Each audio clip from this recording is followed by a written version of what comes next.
Bonjour les audacieux et bienvenue dans Expertise, l'émission pour créer, gérer et développer votre entreprise. Mais si au lieu de créer une entreprise, vous choisissiez de reprendre une entreprise artisanale, comment ça marche? C'est la question qu'on va poser à nos deux invités, François Moutot, qui est le directeur général de l'APCMA, et Christian Morel, qui est président de CRA. Bonjour messieurs. Il faudra bien penser à prendre le micro. Bonjour. Bonjour et merci. Et en fin d'émission, dans une dizaine de minutes, dans la rubrique Zoom, nous aurons le plaisir d'accueillir Olivier Galliège, qui est mandataire immobilier, pour vous délivrer un précieux message. Mais revenons-en donc au thème de cette émission, à savoir la reprise d'entreprise. Et première question, pourquoi vaut-il mieux reprendre une entreprise que d'en créer une, Monsieur Moutot? Eh bien parce que c'est un gage de réussite. Si vous avez une entreprise à reprendre et que cette entreprise à reprendre correspond à un certain nombre de critères que l'on abordera peut-être tout à l'heure, il est évident que vous avez déjà un outil en production et que cet outil en production vous permet d'avoir un développement généralement réussi. Et donc on est avec des taux de réussite de 76 à 80% à 3 ans si on reprend une entreprise de qualité. Alors que pour la création d'entreprise, on est à peu près à 50%. On est à 50% à 3 ans. Oui, la reprise, reprendre ou créer, c'est deux démarches différentes. Créer, c'est parce qu'on a une idée et qu'on a envie de la mettre en œuvre, donc une idée précise, alors que reprendre, l'éventail de reprise est plus large. Si on est ingénieur, on peut aller dans la métallurgie, on peut aller dans d'autres activités industrielles. Donc c'est vraiment deux démarches différentes. On reprend parce qu'on a envie de devenir chef d'entreprise. Ce sont souvent des cadres qui ont 45 ans, 40 ans et ils ont envie de devenir chef d'entreprise et se mettre à leur compte. Et puis il y a aussi des problèmes de moyens. Reprendre, ça coûte plus cher que de créer. Exactement, et j'allais y venir, et c'est peut-être pour ça qu'on reprend plus facilement à 45 ans, parce qu'il faut un capital. Combien ça coûte? Alors évidemment, ça va dépendre de l'entreprise, mais est-ce qu'on peut donner une fourchette de combien ça coûte de reprendre une entreprise? Oui, alors nous, au CRA, on s'intéresse aux entreprises de 5 à 100 personnes et la moyenne, c'est 12 personnes. Une entreprise de 12 personnes, en moyenne, ça vaut 900 000 euros et les repreneurs ont un apport de 250 000 euros environ. Donc voilà, c'est 12 personnes, 900 000 euros de valorisation et puis 12 personnes dans l'entreprise. C'est un prix moyen et c'est pour les affaires que propose CRA. Est-ce que dans l'artisanat, on peut avoir des entreprises à reprendre pour moins cher? Alors, si vous voulez, on a parlé de reprise d'entreprise, mais on a plusieurs types de reprise d'entreprise. Il y a effectivement la situation que M. Morel a évoquée, à savoir un transfuge d'une autre activité qui va reprendre une entreprise. Mais il est évident qu'on a aussi beaucoup de reprises en continuité. Et notamment, même si le phénomène familial est en restriction, on a beaucoup de reprises par les collaborateurs. Et dans le cas des reprises par collaborateurs, on peut avoir des unités beaucoup plus réduites, de 3 à 30 personnes. Et là, la mise de fonds est entre 100 et 200 000 euros. Pas de porte non compris, parce qu'il est évident que si vous rachetez une boulangerie sur les Champs-Élysées, ça va vous coûter un tout petit peu plus cher. Et pour continuer sur le financement, est-ce qu'il y a des aides? Est-ce que les banques sont ouvertes à ce genre d'entrepreneuriat? Oui, on peut. Oui. Les banques. Alors, il faut bien voir que reprendre une entreprise, ça nécessite énormément de professionnalisme. On ne peut pas être amateur. Et donc, d'où la nécessité de se former, on en parlera peut-être tout à l'heure. Donc les banques, à partir du moment où vous êtes professionnel, que vous venez avec un projet qui est précis et que vous avez un business plan qui est bien fait, les banques, elles suivent.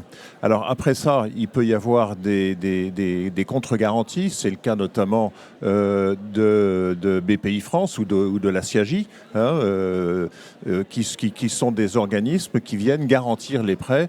Et donc, oui, il y a des organismes de financement, et notamment les banques, ça fonctionne bien. Et puis vous avez aussi des réseaux comme le réseau Initiative ou le réseau Entreprendre qui viennent compléter le financement par des prêts d'honneur de petits montants, mais malgré tout, c'est quand même utile.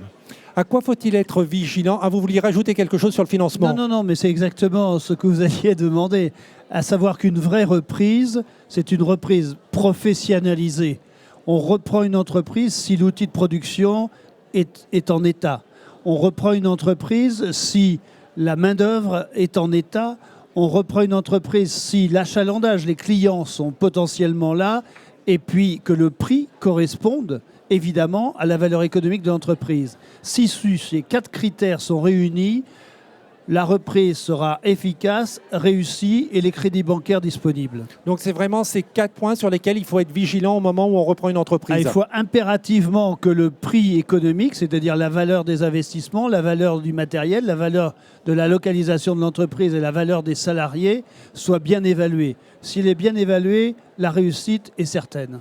Après, est-ce qu'il faut obligatoirement reprendre une entreprise dans l'activité où on a été salarié, par exemple? Pas forcément. Pas forcément.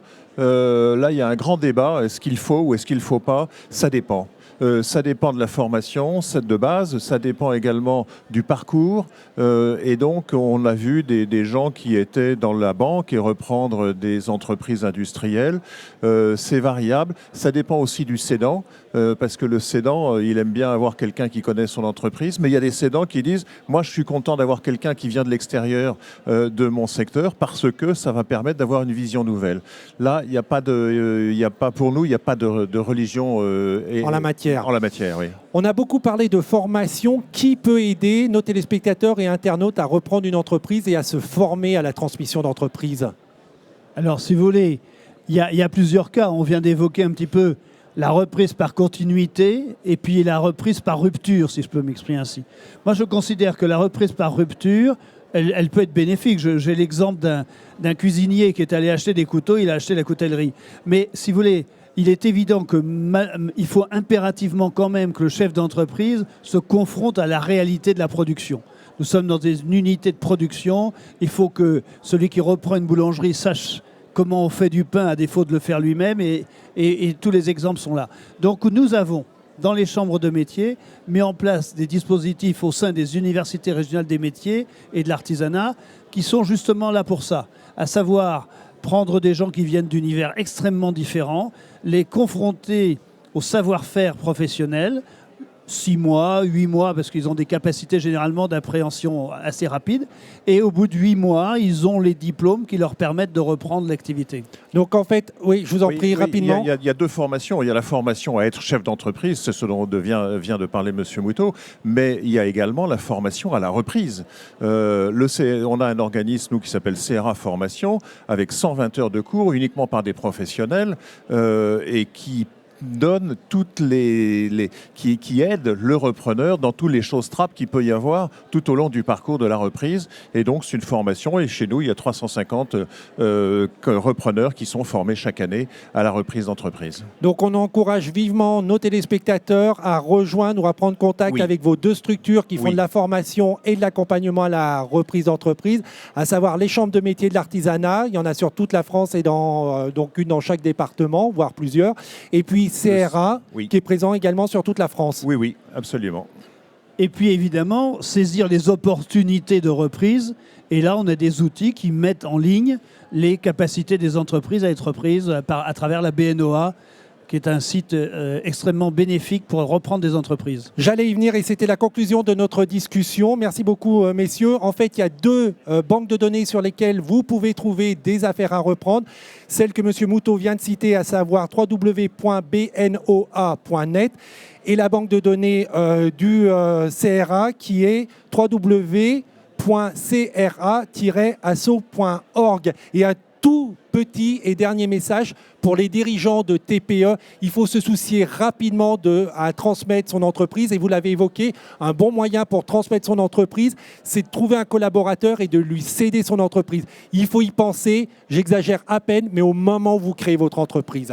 Merci beaucoup, messieurs. Vous restez sur le plateau et on a le plaisir maintenant d'accueillir dans la rubrique Zoom Olivier Galliègue, qui est mandataire immobilier au groupe IAD France. IAD France.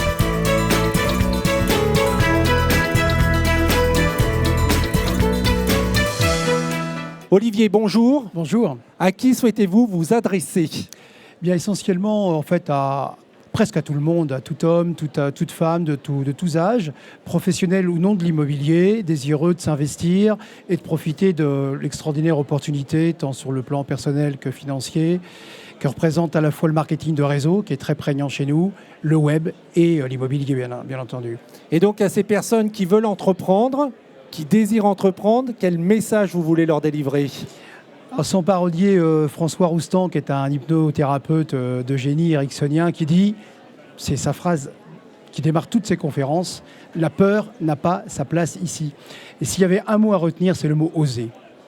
Et alors comment on fait? Parce que c'est pas donné à tout le monde de ne pas avoir peur, et c'est pas donné à tout le monde d'oser. Donc est-ce que vous avez des petits conseils, voire des exercices pour que les gens qui sont un peu réservés mais qui aimeraient entreprendre osent?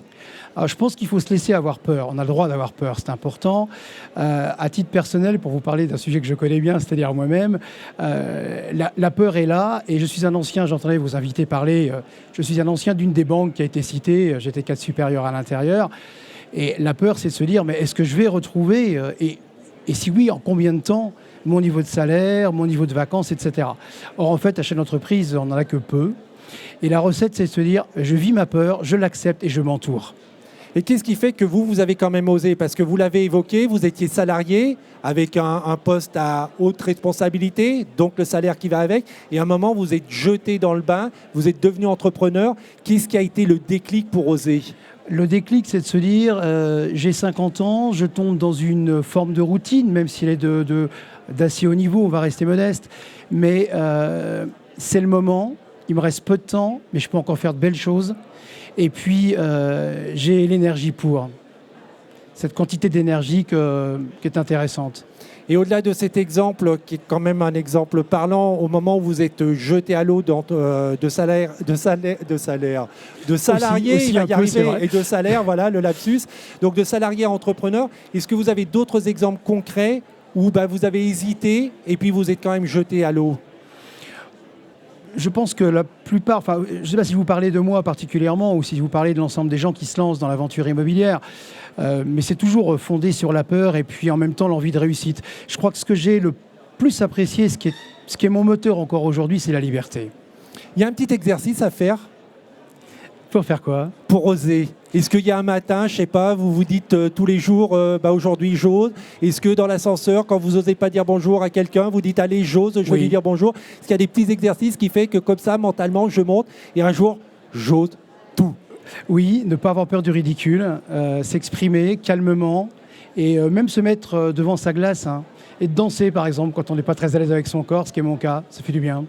Merci beaucoup. Et c'est dommage qu'il n'y ait pas de glace parce que je pense que j'aurais dansé. Je pense que j'aurais osé danser. Mais comme il n'y a pas de glace, je ne peux pas le faire.